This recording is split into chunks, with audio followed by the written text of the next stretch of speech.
बिस्मिल्लाहिर्रहमानिर्रहीम। 9th class, ये आपका चैप्टर नंबर 2 है, काइनेमेटिक्स। इसका आखिरी टॉपिक हम पढ़ने वाले हैं आज, motion of freely falling bodies. Freely falling bodies यानी कि जो ऊपर से नीचे गिर रही हों, यानी कि ज़मीन की तरफ गिर रही हों, उन बॉडीज़ की जो मूवमेंट होती है, मोशन होती है, वो कैसे होती है। गैलीलियो साहब एक साइंटिस्ट गुज़रे हैं। ये साहब जो थे, जहाँ तक थोड़ी सी एक एक्स्ट्रा इन्फॉर्मेशन का ताल्लुक़ है, ये गैलीलियो साहब जो थे, ये आइज़ैक न्यूटन साहब के भी उस्ताद माने जाते हैं फ़िज़िक्स में। ये साहब थे, इन्होंने एक चीज़ डिस्कवर की कि जी फ्रीली फॉलिंग ऑब्जेक्ट्स जो होते हैं ना, वो कोई भी हों, सेम एक्सेलरेशन के साथ ऊपर से नीचे गिरते हैं, लेकिन उनका मैस जो होता है वो इसमें कोई किरदार अदा नहीं करता। बेसिकली बात यह है कि अगर हम ये कहें कि अगर उस गैलीलियो ने ये कहा कि अगर कोई भी फ्रिक्शन फोर्स या एक्सटर्नल एजेंट या फोर्स, जिसको आप कहते हैं एक्सटर्नल फोर्स, एक्ट ना करे, तो एक मैस में हल्का ऑब्जेक्ट और एक मैस में भारी ऑब्जेक्ट अगर ऊपर से नीचे गिरे तो सेम एक्सेलरेशन के साथ, सेम स्पीड के साथ वो नीचे ज़मीन को टकराएगा। उसके अंदर उसके मैस का कोई अमल दखल नहीं होगा। ठीक है, ये लीनिंग टावर ऑफ पिसा है, पिसा टावर। यहीं से खड़े होकर उसने जो है वो एक्सपेरिमेंट किया था, कहा यही जाता है। और एक्सेलरेशन, ग्रेविटेशनल एक्सेलरेशन की वजह से ही ये मूवमेंट पॉसिबल होती है। यानी कि एक बॉडी जो ऊपर से नीचे ज़मीन की तरफ गिर रही है, वो ड्यू टू ग्रेविटी गिर रही है ज़मीन की तरफ। ठीक है, अब क्योंकि ग्रेविटी की वजह से एक्सेलरेशन पैदा हो रहा है, इसलिए उसको हम क्या कहते हैं, ग्रेविटेशनल एक्सेलरेशन। क्या कहते हैं? Gravitational acceleration. और इसको हम जी से डिनोट करते हैं, और जी की जो अप्रॉक्सीमेटली वैल्यू होती है वो मैं आपको पहले भी शायद बता चुका हूँ, वो 10 मीटर पर सेकंड स्क्वायर होती है। अब इसके हिसाब से हमारी ये जो ग्रेविटेशनल एक्सेलरेशन है, इसकी वजह से आपकी जो इक्वेशंस ऑफ मोशंस हैं उसमें भी चेंजिंग आती है। जहाँ जहाँ पर भी इक्वेशन ऑफ मोशन में ए आता है, वहाँ पर अब जी लग जाता है। क्यों? Due to gravity. ग्रेविटी की वजह से जब ये एक्सेलरेशन प्रोड्यूस होता है तो उसको हम कहते हैं ग्रेविटेशनल एक्सेलरेशन। इसलिए जो सारी इक्वेशन ऑफ मोशंस हैं उसमें जहाँ जहाँ एक्सेलरेशन आती है, जब भी ये केस डिस्कस होगा कि मोशन ड्यू टू ग्रेविटी, तो उसमें हम जब भी इक्वेशन इस्तेमाल करेंगे तो हम उसमें एक्सेलरेशन की जगह जी का लफ्ज़ इस्तेमाल करेंगे, ग्रेविटेशनल एक्सेलरेशन का लफ्ज़ इस्तेमाल करेंगे। जैसे असल इक्वेशन थी V F is equal to V I plus A T. असल इक्वेशन क्या थी? V F is equal to V I plus A T. तो ए की जगह क्या आ गया? जी आ गया। फिर दूसरी बात, दूसरी जो यानी कि थी आपकी इक्वेशन, वो थी S is equal to V I T plus half A T square. यहाँ पर एच की जगह एस था। डिस्टेंस ट्रैवल हो रहा था ड्यू टू हॉरिजॉन्टली, यानी कि डिस्टेंस ट्रैवल हो रहा था हॉरिजॉन्टली, ना कि वर्टिकली। वर्टिकली जब डिस्टेंस कवर होगा तो उसका मतलब क्या है कि वो हाइट रिप्रेजेंट हो रही है। तो उस जो एस की वजह है, एस की जगह क्या आ गया? एच आ गया, हाइट आ गई। हाइट में डिस्टेंस कवर हो रहा है ना, यानी ऊपर से नीचे गिरेगी तो हाइट की वजह से गिरेगी। ठीक है, डिस्टेंस कवर होगा हाइट से, ठीक है, ना कि हॉरिजॉन्टली। ठीक है, तो फिर क्या होगा कि डिस्टेंस हो जाएगा h, वो और जो a है उसकी जगह क्या आ जाएगा? g, यानी ग्रेविटी। और यहाँ पर सेकंड इक्वेशन के बाद थर्ड इक्वेशन में असल इक्वेशन थी 2as is equal to V F square minus V I square, लेकिन a की जगह क्या आ गया? g आ गया। और h किसकी जगह आ गया? s की जगह आ गया, यानी डिस्टेंस की जगह आ गया।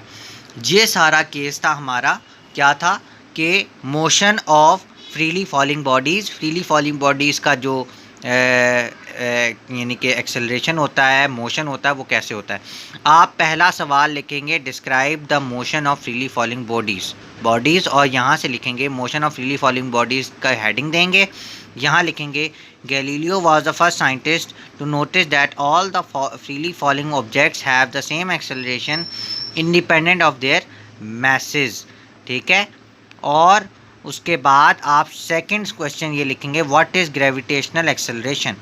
ग्रेविटेशनल एक्सेलरेशन का जो निशान लगाएंगे वो लगाएंगे the acceleration of freely falling bodies is called gravitational acceleration. It is denoted by g on the surface of the earth. Its value is approximately 10 meter per second square. For bodies falling down freely, g is positive and negative for bodies moving up.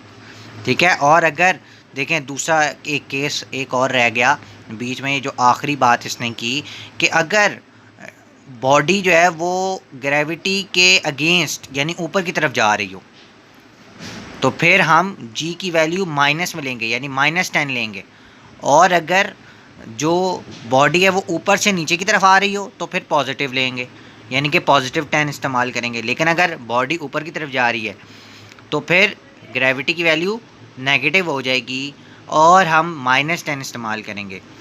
अब जहाँ तक minus की बात है कि आप कहेंगे sir minus में कैसे हो सकती है, हर शय तो ग्रेविटी जो है वो नीचे की तरफ पुल करेगी, अपनी तरफ खींचेगी, तो ये माइनस में कैसे हो सकती है, किस केस में हो सकती है। जैसे मैं बताऊं, रॉकेट के केस में जब रॉकेट ऊपर की तरफ मूव कर रहा होता है, जब एयरप्लेन जो है वो टेक ऑफ कर रहा होता है, ये दो केसेस ऐसे हैं जिसमें ग्रेविटी जो है वो माइनस में हो जाती है, यानी कि वो ग्रेविटी के अगेंस्ट मूव करना शुरू कर देते हैं।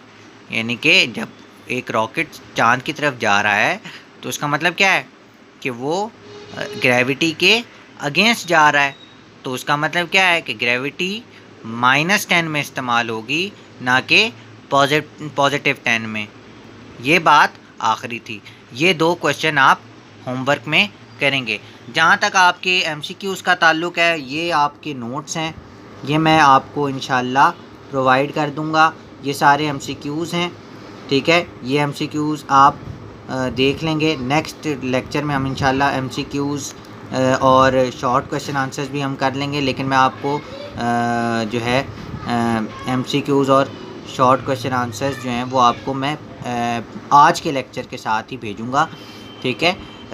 MCQs के ये सारे ऑप्शंस भी मौजूद हैं, यानी कि ये इसके निशान भी मौजूद हैं, और यानी कि इसके आंसर्स भी मौजूद हैं MCQs के, और ये आपके कुछ शॉर्ट क्वेश्चन आंसर्स हैं जो कि आप कॉपी पे नोट करेंगे, ठीक है। मैं आपको ये नोट्स प्रोवाइड कर दूंगा सॉफ्ट कॉपी में, ठीक है।